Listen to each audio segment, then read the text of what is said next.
Le prix de la méchanceté. Il était une fois un homme qui s'appelait Kelenako. Dieu avait fait de lui un homme riche. Il possédait en grand nombre des ânes, des vaches, des moutons et des chèvres. Il avait également d'immenses réserves de nourriture, au point qu'il ne savait même plus quoi en faire. Il n'avait qu'une seule sœur, Lafili, qui avait épousé un homme d'un autre village. Dans ce village, appelé Nianibougou, Lafili, son mari et leurs enfants vivaient misérablement et souffraient souvent de la faim. Un jour, Lafili décida de se rendre chez son grand frère pour lui demander un peu de mil. En effet, cela faisait 3 jours que ses enfants n'avaient presque rien mangé. Lafili marcha pendant 4 jours, accompagnée de son plus jeune fils. Arrivée chez son frère, elle fit les salutations d'usage, puis lui dit « Grand frère Kelenako, me voilà aujourd'hui devant toi. Je ne suis pas en paix, je suis malheureuse. Je n'ai plus rien à donner à manger à tes neveux. Nos proverbes disent que l'on trouve du bois ou que l'on n'en trouve pas. Tout le monde sait que c'est dans la brousse qu'on doit le chercher. On dit aussi que, quand les yeux tournent de droite à gauche dans leurs orbites, c'est qu'ils cherchent un visage qui leur serait familier.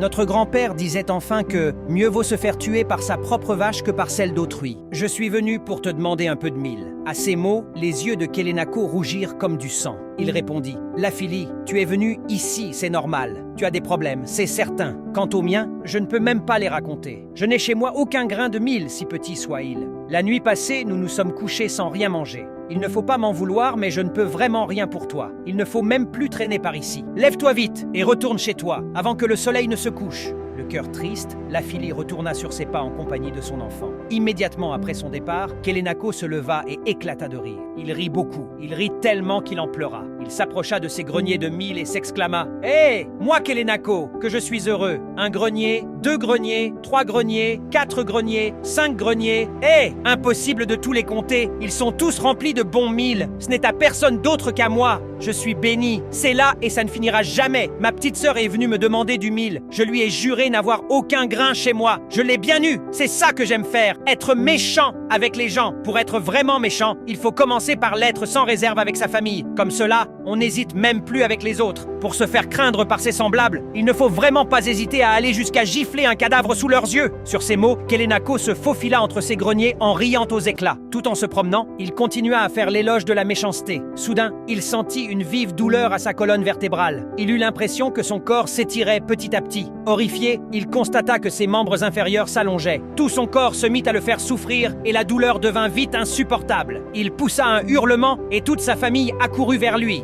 Alors, sous les yeux de ses femmes et de ses enfants, Kelenako se métamorphosa en un gros serpent. Seule sa tête resta intacte. Il s'adressa alors à sa famille. « Allez me cacher dans ma case. Faites tout pour que mes ennemis ne sachent pas que je me suis métamorphosé. Que s'est-il passé? Je vais vous le raconter. Ma petite sœur vient de partir à l'instant. Elle m'a supplié de lui donner un peu de mil et je l'ai chassée en lui disant que je n'avais rien. Mes enfants, qu'aucun d'entre vous ne fasse plus jamais de mal à une de ses sœurs. La méchanceté se paie tôt ou tard. Qui ferme son cœur au sien finit par se perdre lui-même.